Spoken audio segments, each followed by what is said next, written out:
Hey guys, welcome back to my channel. We're gonna have just a short little chat here today about the one piece of advice that I wish somebody had given me when I was at the very beginning of my creative career. We're gonna start out by contrasting this with the advice that is often given.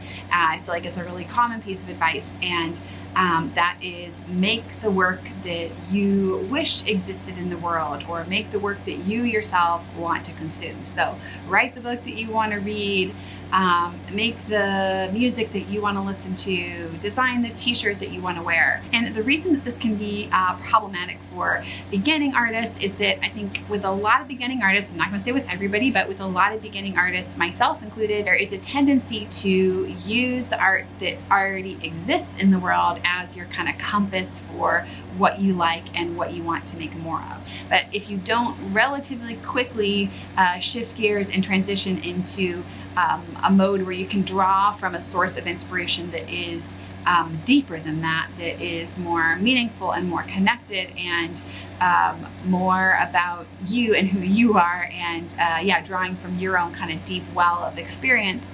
If you can't make that shift relatively quickly, then you just end up continuing that loop of seeing something that exists, liking it, thinking that you want to see more of it, and then making more of that stuff. So at some point you have to shift gears to drawing from your own well of internal motivation and inspiration, which finally leads us to the actual advice that I wish somebody had given me, and that is to make the art that you enjoy making. So rather than making the art that you want to see in the world, which focuses on the end product, make the art that you enjoy the process of making. So rather than having that focus be on the product, have the focus be on the process. Now again, this is advice intended for beginners, intended for people who are taking those first few baby steps in their career and are trying to figure out kind of how to orient themselves and which direction to point. I think there can be a point, and maybe even I might be at that point, where starting to ask yourself, okay, what kind of art do you want to see in the world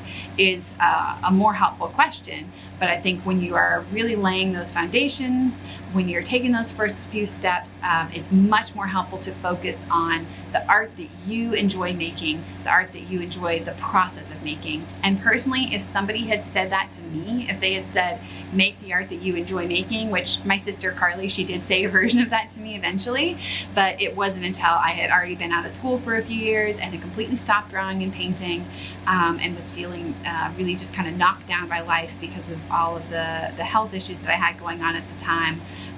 But prior to that, I had never heard that piece of advice. Nobody had said it to me, and it was the thing that completely changed everything for me. It was the thing that made me shift gears and focus on the process and focus on the thing that I actually enjoyed doing, as opposed to aiming at trying to make my work look a certain way or fit into a certain mold. If you are in that place where this can really hit home with you, I hope you are. I hope that can help even one person feel a little bit more motivated to make art, and to make the art that they enjoy, and not to feel pressured to, you know, have to have anything beyond it than that. If you can focus on the process and focus on doing the thing that you love, that makes you feel motivated, everything else will fall into place. I have made a Skillshare class about this kind of topic as well, loosely related to.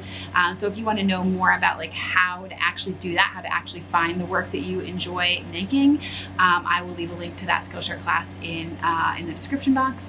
Yeah, and of course all the thank yous. I can't remember if I thanked people up front in this video, but if I did, they'll get thanked twice, and if I didn't, they'll get thanked once. So patrons, thank you for supporting this channel and making this video possible. Meg, thank you for editing this video, and all of you, thank you for watching. I appreciate you, and I appreciate you being here week in and week out. Leave a note in the comments if you have ideas for future videos or other topics you would like me to tackle. I am here on this channel.